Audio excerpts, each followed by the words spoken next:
రాముడి విగ్రహ ప్రతిష్టాపనకు అయోధ్య ముస్తాబైంది. ఆధ్యాత్మిక నగరమంతా రామమయం జపిస్తోంది. రాముడి విగ్రహాన్ని ఎప్పుడెప్పుడు చూస్తామా అని భక్తకోటి ఎదురు చూస్తోంది. మోడీ చేతుల మీదుగా జరగబోతోన్న ప్రాణ ప్రతిష్ఠ చూడాలని ప్రజలు భారీగా తరలివస్తున్నారు.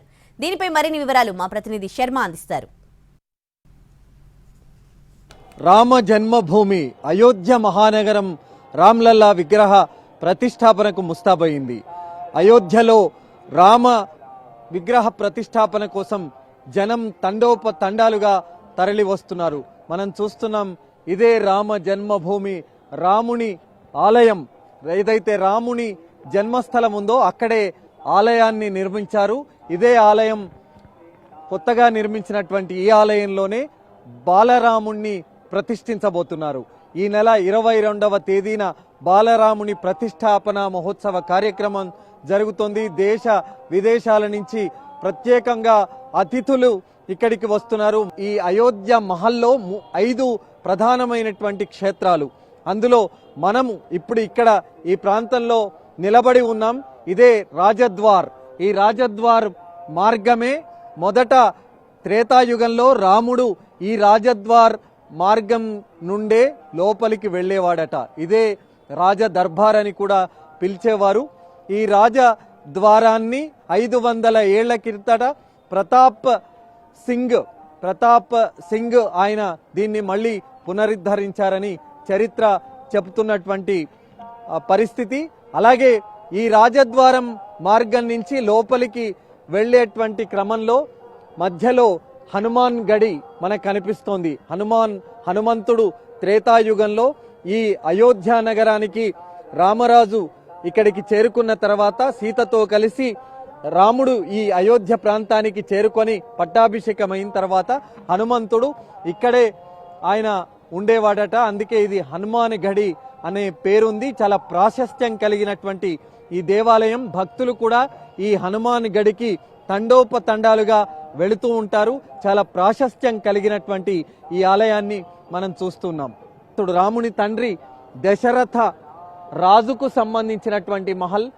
అక్కడ వెళుతూ ఉన్నటువంటి వాళ్ళందరూ కూడా ఆ మహల్లోకే, దశరథ మహల్లోకే వెళతారు. దాన్ని దశరథ మహల్ అంటారు. చాలా ప్రాశస్త్యం కలిగింది. ఈ అయోధ్యలో రాముని జన్మస్థలానికి సంబంధించినటువంటి ఏరియా ఏదైతే, ఈ ప్రాంతం ఏదైతే ఉందో, మహల్ ఏదైతే ఉందో, అందులో దశరథ మహల్లో ఒకటి.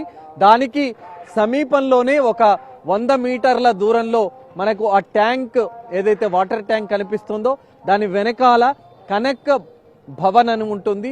సీతారాముడు నివసించినటువంటి ఆ కనక భవన్. ఈ కనక భవన్ తర్వాతే కౌసల్య భవన్. ఆ కౌసల్యాదేవి భవనే రామ జన్మభూమి. ఆ కౌసల్య భవన్లోనే రాముడు జన్మించాడు కాబట్టి దాన్ని రామ జన్మభూమి. ఇదే వివాదాస్పద భూమి. కొన్నేళ్లుగా రాముడి జన్మస్థలం కాదని కొందరు, రాముడు జన్మించిన స్థలమే ఇదని మరికొందరు వాదించారు. కోర్టు మాత్రం రామ జన్మభూమి అంటూ తీర్పునిచ్చినటువంటి సిచ్యువేషన్ మనం అప్పట్లో చూశాం. కాబట్టి అదే రామ జన్మభూమి స్థలంలోనే ఇవాళ దేవాలయం నిర్మించారు. అత్యద్భుతంగా నిర్మాణం కొనసాగింది. ఆ దేవాలయంలోనే బాలరాముని విగ్రహ ప్రతిష్టాపన కార్యక్రమం జరగబోతున్న శుభవేళ ఆ దేవాలయానికి వెళ్ళేటువంటి ఈ మార్గమే. ఈ మార్గంలో ఉన్నటువంటి దుకాణ సముదాయాలన్నీ కూడా ఆధ్యాత్మిక శోభతో అలరారుతున్నాయి. భక్తులను అనుమతిస్తున్నారు.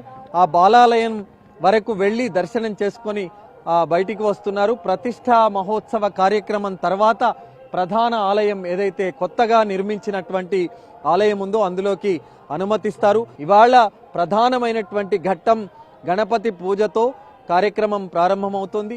జలాదివాసంతో మొదలవుతుంది. అలాగే గంధాదివాసం ఇవాళ రాత్రికి హారతితో పరిపూర్ణమవుతుంది. మధ్యాహ్నం 1:20 మహాసంకల్పంతో పూజా కార్యక్రమాలు మొదలవుతాయి. ప్రధానమైనటువంటి ఎంట్రన్స్ ఏదైతే ఉందో ఎంట్రన్స్ నుంచి ఈ ఆలయం వరకు దాదాపు 1/2 కిలోమీటర్ వరకు కూడా షాపులు అలాగే ఉన్నాయి.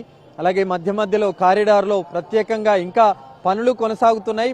భవిష్యత్తులో మరింత ఆకర్షించే విధంగా అక్కడక్కడ అనేక ఏర్పాట్లు కూడా చేస్తామని ట్రస్టు చెప్పినటువంటి పరిస్థితి. మనం అయోధ్య మహానగరాన్ని చూస్తూ ఉన్నాం. అనేకమైనటువంటి ఆలయాలు, సుమారు అయోధ్యలో 6000 దేవాలయాలు ఉన్నట్టు ఇక్కడ ఉన్నటువంటి వాళ్ళందరూ కూడా చెప్తున్నారు. ఇందులో ప్రధానంగా సీతారాములు, ఆంజనేయ స్వామి దేవాలయాలే అధికంగా ఉన్నట్టు స్థానికులు చెప్తున్నటువంటి సిచ్యువేషన్.